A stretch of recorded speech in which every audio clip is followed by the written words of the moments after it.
Every day, thousands of Howard County residents and visitors come to our parks to exercise, relax, and spend time outside with family and friends. Throughout these past 18 months, we've all been reminded of how vital outdoor space and fresh air are to our mental health and well-being. We have some of the best parks in not only the country but the world. And that is in part because of our aggressive and strategic work to seek funding for parks, maintenance, and improvements. So our community can always have the best possible environment outside. Today, I'm thrilled to share that Howard County was recently awarded $8 million in grant funding from the state of Maryland for local parks and playground infrastructure. I want to thank our state delegation, who is always looking out for Howard County and helping us to improve our parks. Raul already acknowledged State Delegate and Delegation Chair Courtney Watson and State Delegate Eric Ebersol, two of our strong advocates and leaders. I also want to thank our County Council for unanimously approving the transfer of appropriations. A majority of this funding, approximately $7.3 million, will be used to renovate this area of Centennial Park West. We have a video clip that will provide a unique perspective of the current state of our facilities and fields here. But please know, regardless of the time of day, you will always find Centennial Park, our largest park in use right now.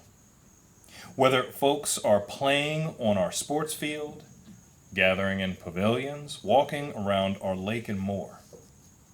Proposed renovations include athletic lighting replacements and the conversion of 3 baseball diamonds to synthetic turf diamonds with new ancillary amenities. Our team will also determine if this site can accommodate 1 synthetic turf stadium field or 2 synthetic multi-purpose fields to replace the current 2 natural fields. Additionally, pathways and other features within this area will be reconstructed. These improvements will benefit our everyday park visitors and our many sports programs, teams, players, and coaches, and expand our portfolio of quality fields that attract tournaments and other programming to Howard County. Beyond Centennial Park, this funding will allow for the replacement of Schooley Mill Park and Warfield's Pond Park playground equipment and safety surfacing. You can see the current state of our playground equipment at these parks on the boards next to me. These critical improvements benefit our residents and visitors of all ages and abilities, and we can't wait to get started.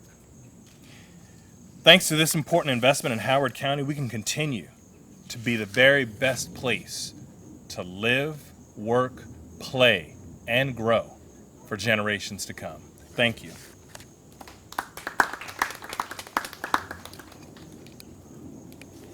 Thank you, County Executive Ball.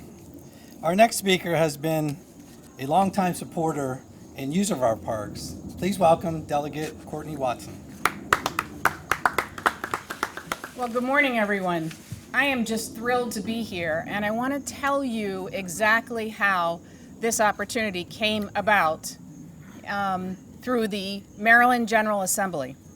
So when we began the 2021 legislative session in January, we had just been through 9 months of pretty much lockdown around the state due to the pandemic.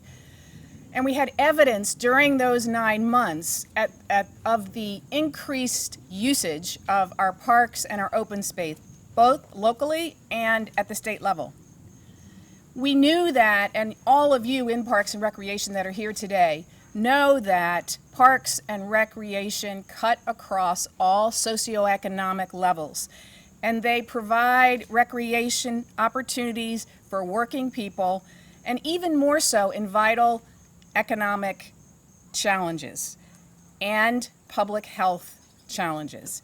And so it became very important to the Maryland General Assembly to find money to help improve our infrastructure in parks and in open space statewide. And so when the federal stimulus money came about, it gave us an opportunity and the flexibility to move money around. And it's important to note that this is not federal stimulus money. This is Maryland state funding. And we were able to assign $85 million to park opportunities for local governments across the state to be used as grant funding. And in Howard County, that meant $8 million to the county executive's park budget. In addition to that, we got $140 million assigned to state parks across the state. So $140 million plus $85 million that are going directly into infrastructure. These are one-time expenses. They won't add to our budget debt in the future, and people will be able to take advantage of them almost right away as these improvements are underway.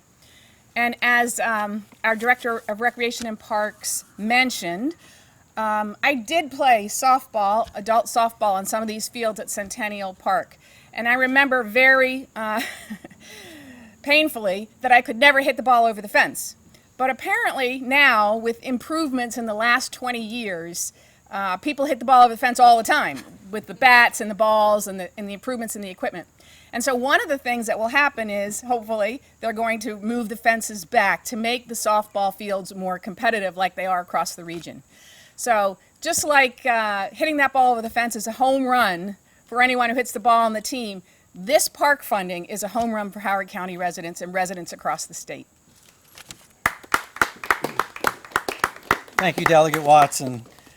I am also thrilled and grateful for receiving this grant funding from the state. I want to thank the state delegation and the Howard County Council as well. Our parks in Howard County are in high demand for many active and passive uses that people do in the park system. Many of our parks were developed actually over 30 years ago and are now starting to show their age. With the county executive support, we have been aggressively planning upgrades and renovating our older parks throughout the county to meet the needs of current and future park users. When I was alerted that we were receiving $8 million from the state for parks and playground infrastructure improvements, I was elated, especially knowing that the funding is greatly needed for these types of projects. As the county executive stated, this grant funding will allow us to make necessary access, use, and safety upgrades to Schooling Mill Park, Warfields Pond Park, and here at Centennial Park, one of our older and most used parks in the county. This portion of Centennial Park was constructed in 1985, 36 years ago.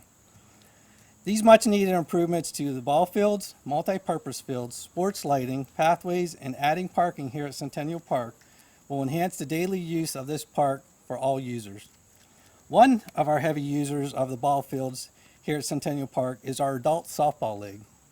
With that being said, I would like to introduce our next speaker, who is a current field user, Howard County resident, and adult softball league manager, Brian Stauffer. Well, thank you. My team started playing adult softball with Howard County Recreation and Parks about 5 years ago through my employer's health and wellness program. And it's been a great way to get to know colleagues outside of the office, meet new people, and relive the glory days of our youth. We're very excited to see the improvements here at Centennial West take shape in the future.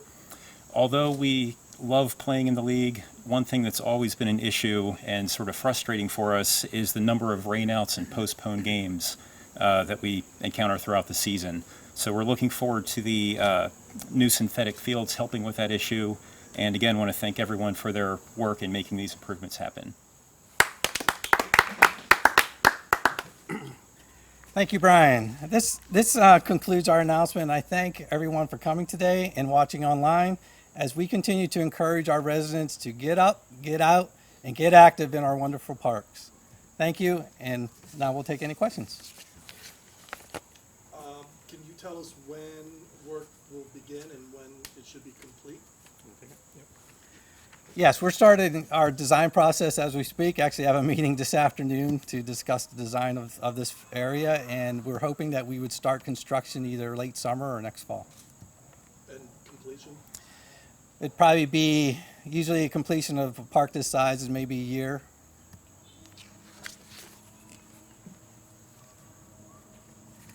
Have you considered putting any of the money for parks towards community events that are accessible to all the public, so it would be free?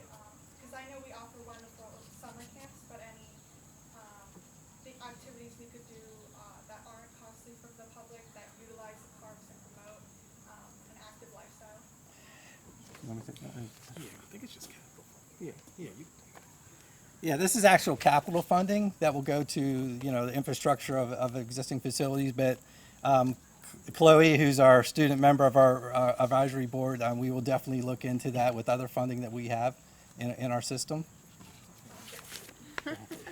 And in addition, just know we'll continue to partner with you and look at, as Raul said, the other funding, but also stay committed to ensuring that active use of the parks is not only known about, but people do have access. Because we want to make sure that everyone, especially now, as we understand and are reminded of the importance of getting out and getting active, know about our parks, feel comfortable in our parks, and can access our parks.